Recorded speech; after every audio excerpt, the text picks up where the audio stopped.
Hello friends, आज हम class 10 science chapter 6 इसमें जो एनसीईआरटी के टेक्स्ट क्वेश्चन है पेज नंबर 112 पर ये दिए गए हैं। इन क्वेश्चन को आज हम सोल्व करेंगे। तो सबसे पहला क्वेश्चन है, describe the structure and functioning of nephrons. Nephron का हमें स्ट्रक्चर बताना है और वो किस तरीके से फंक्शन करता है।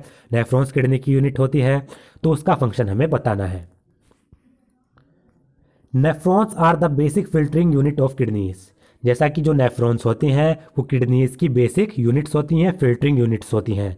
Each kidney possesses large number of nephrons approximately 1 to 1.5 million. हर एक किडनी में बहुत ज़्यादा मात्रा में नेफ्रॉन्स प्रेजेंट होते हैं। लगभग एक किडनी में 1 से 1.5 मिलियन, 1 to 1.5 मिलियन। 1 मिलियन में 10 लाख यानी 10 से 15 lakh. The main component of the nephron are glomerulus, Bowman's capsule and long renal tubule. तो नेफ्रॉन के जो मेन कंपोनेंट होते हैं, अगर नेफ्रॉन के स्ट्रक्चर की बात करें तो उसके मेन कंपोनेंट में ग्लोमेरुलस आता है, बोमेंस कैप्सूल और एक लॉन्ग रिनल टिब्यूल आती है जिसके भी पार्ट हैं। अब यहाँ पर आप ये स्ट्रक्चर देख सकते हैं, रिप्रेजेंटेशन ऑफ ए नेफ्रॉन। ये नेफ्रॉन की यहाँ पर स्ट्रक्चर दिखाई गई है। यहाँ पर ये जो पार्ट है ये ग्लोमेरुलस कहलाता है और इसके नीचे जो ये कप शेप्ड पार्ट है ये बोमेंस कैप्सूल कहलाता है और बाकी ये जो ये आप देख सकते हैं ये रिनल टिब्यूल कहलाती हैं। रिनल ट्यूब्यूल में ये लूप ऑफ हेनले है। ये लूप ऑफ हेनले का डिसेंडेड पार्ट है यानी नीचे की तरफ जो जा रहा है, और ये लूप ऑफ हेनले का असेंडेड पार्ट है पीले रंग का जो ऊपर की तरफ जा रहा है। यहाँ पर ये इससे वासा रेक्टा जुड़ी हुई है लूप ऑफ हेनले से। यहाँ पर ये एफ्रेंट आर्टियोल और यहाँ पर ये एफ्रेंट आर्टियोल। ये पीसीटी है, प्रोक्सिमल कॉन्वोल्यूटेड ट्यूब्यूल, और आप ये जो देख रहे हैं ये होती है कलेक्टिंग डक्ट। तो ये इसके डिफरेंट पार्ट हैं। अब इनके बारे में पढ़ लेते हैं। Functioning of a nephron.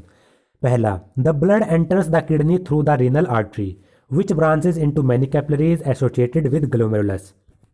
सबसे पहले जो ब्लड है वो किडनी में रीनल आर्टरी के द्वारा एंटर करता है और जो रीनल आर्टरी है इसकी बहुत सारी ब्रांचेस बन जाती हैं। ये रीनल आर्टरी बहुत सारी कैपिलरीज में कन्वर्ट हो मतलब टूट जाती हैं, या फिर कहें कैपिलरीज के रूप में इनकी ब्रांचेस बन जाती हैं जो ग्लोमेरुलस से जुड़ी हुई हैं।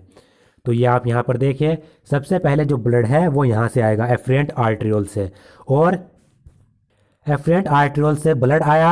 जो एफ्रेंट आर्टरियोल है बहुत सारी आप ये देख सकते हैं, बहुत सारी कैपिलरीज में ये कन्वर्ट हो जाती है, ब्रांचेस हो जाती हैं जो ग्लोमेरुलस से यहाँ पर जुड़ी हुई हैं। तो इसका फंक्शन हमने पढ़ा। अब दूसरा point, the water and solute are transfer to the nephron at Bowman's capsule.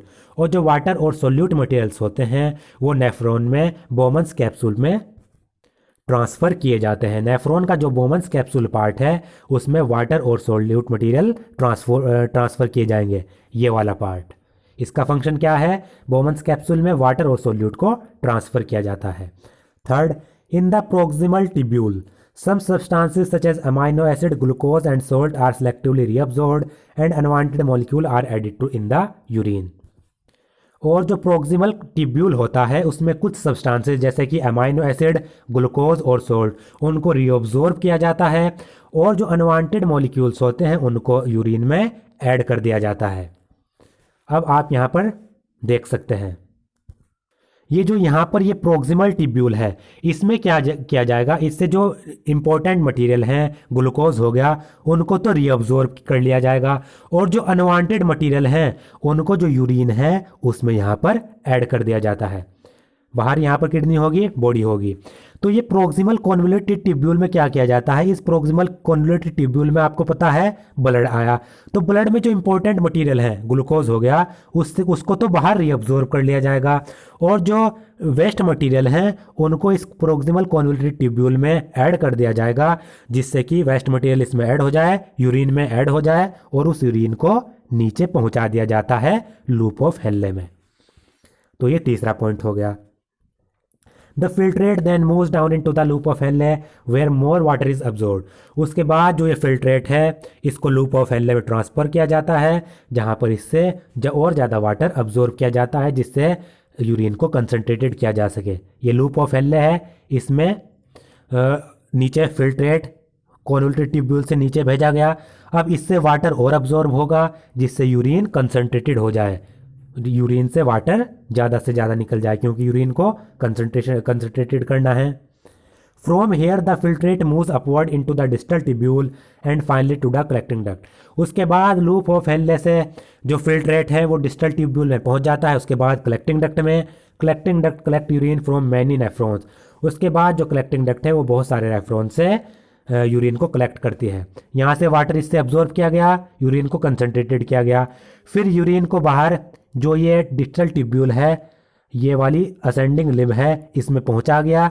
इसमें पहुंचाने के बाद जो ये कलेक्टिंग डक्ट है इस तक फिल्ट्रेट को पहुंचा दिया गया, और जो ये कलेक्टिंग डक्ट है ये यूरिन को बहुत सारे नेफ्रॉन से कलेक्ट करती है। तो इसका फंक्शन हमने पढ़ लिया। अब इसका last point, the urine formed in each kidney enters a long tube called ureter. From ureter it get transported to the urinary bladder and then into the urethra. उसके बाद जो यूरिन बनता है, हर एक यूरिन दोनों किडनी में जो बनता है वो एक लॉन्ग ट्यूब जिसको हम यूरेटर कहते हैं उसमें एंटर कर जाता है। यूरेटर से फिर वो यूरिनरी ब्लैडर में जाता है, उसके बाद फाइनली वो यूरेथ्रा में जाता है और उसको एक्सक्रीट कर दिया जाता है। तो ये स्ट्रक्चर था और ये डिफरेंट फंक्शन थे। Question 2, what are the method use by plant to get rid of excretory products. Plants के द्वारा कौन कौन से मेथड अपनाए जाते हैं जिससे वो एक्सक्रीटरी प्रोडक्ट अपना बाहर निकालते हैं। Plant use completely different strategies for excretion than those of animals. Animals के अलावा या फिर एनिमल्स से अलग जो प्लांट होते हैं वो बिल्कुल ही अलग तरीका अपनाते हैं एक्सक्रीशन का। They can get rid of excess water by transpiration. Plants में जो एक्सेस वाटर होता है उसको वो ट्रांसपिरेशन के द्वारा बाहर निकालते हैं, यानी प्लांट की लीव्स से जो वाटर के रूप में ड्रॉपलेट्स के रूप में जो वाटर का लॉस होता है वो ट्रांसपिरेशन कहलाता है। तो प्लांट्स में अगर पानी ज़्यादा है तो वो ट्रांसपिरेशन के द्वारा पानी को बाहर निकालेंगे। For other waste plant use the fact that many of their tissues consist of dead cell and that they can even loss some part such as leaves. और जो दूसरे वेस्ट की अगर हम बात करें तो प्लांट क्या करते हैं, प्लांट्स के जो टिश्यूज होते हैं उसमें बहुत सारी डेड सेल्स होती हैं। तो इन डेड सेल्स को बाहर निकालने के लिए प्लांट क्या करते हैं, अपने कुछ पार्ट को लॉस कर देते हैं। जैसे कि पत्तियों में अगर डेड सेल्स हैं तो प्लांट क्या करेंगे, पूरी की पूरी पत्तियों को ही नीचे गिरा देंगे, जिससे कि पत्तियों के अंदर जो डेड टिश्यूज थे, मरे हुए टिश्यूज थे, वो भी उनके साथ वेस्ट मटेरियल के रूप में बाहर निकल जाएं। Many plant waste products are stored in cellular vacuole. और बहुत सारे प्लांट के ऐसे वेस्ट प्रोडक्ट होते हैं जो सेल की वैक्यूल्स में स्टोर होते हैं। वेस्ट प्रोडक्ट में भी stored in leaves that follow. और जो वेस्ट प्रोडक्ट्स होते हैं वो उन लीव्स में भी स्टोर हो सकते हैं जो नीचे गिरती हैं। Other waste product are stored as resins and gums specially in old xylem. और जो दूसरे वेस्ट प्रोडक्ट हैं वो प्लांट में रेजिन्स और गम्स के रूप में स्टोर होते हैं, जैसे कि ओल्ड जाइलम में। आपने देखा होगा प्लांट के ऊपर जो गोंद लगा हुआ होता है, चिपचिपा मटेरियल होता है, स्टिकी मटेरियल, वो गम्स होता है, तो वो भी वेस्ट मटेरियल ही होता है जिसको प्लांट एक्सक्रीट करते हैं। Plants also excrete some waste substance into the soil around them.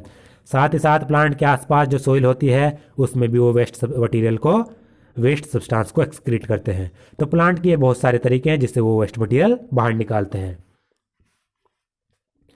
अब question 3, how is the amount of urine produce regulated. Urine जो बनता है ह्यूमन बींग्स में उसको किस तरीके से रेगुलेट किया जाता है, उसकी क्वांटिटी को ये हमें देखना है। The amount of urine produce depend on the amount of excess water and dissolve waste present in the body. Body के अंदर कितना यूरिन बनेगा ये डिपेंड करता है दो बातों पर। एक तो बॉडी के अंदर कितना पानी ज़्यादा मात्रा में है, यानी बॉडी को कुछ पानी चाहिए होता है। बॉडी के अंदर फालतू कहें या फिर एक्सेस वाटर कितना है इसके ऊपर डिपेंड करेगा यूरिन कितना बनेगा। साथ ही साथ बॉडी के अंदर वेस्ट मटेरियल कितना है इस पर भी डिपेंड करता है यूरिन कितना प्रोड्यूस होता है। Some other factor such as habitat of an organism and hormone such as antidiuretic hormone also regulate the amount of urine produce. साथ ही साथ कुछ और फैक्टर भी हैं जैसे कि ऑर्गेनिज्म की हैबिटेट, ऑर्गेनिज्म किस इलाके में रह रहा है, किस इन्वायरमेंट में रह रहा है, इस पर भी यूरिन फॉर्मेशन डिपेंड करता है। हार्मोन्स पर डिपेंड करता है जैसे कि एंटीडायूरेटिक हार्मोन, इस पर भी डिपेंड करता है कि इसकी क्वांटिटी कितनी है बॉडी में, इस पर भी डिपेंड करेगा बॉडी के अंदर यूरिन कितना बनेगा। तो ये कुछ फैक्टर्स थे, यानी एक्सेस वाटर कितना है, वेस्ट मटेरियल बॉडी में कितना है, हार्मोन्स, एडीएच हार्मोन कितना है, हैबिटेट एनिमल्स की कैसी है, ये ऐसे फैक्टर हैं जो यूरिन कितना बनेगा बॉडी के अंदर उनको रेगुलेट करते हैं।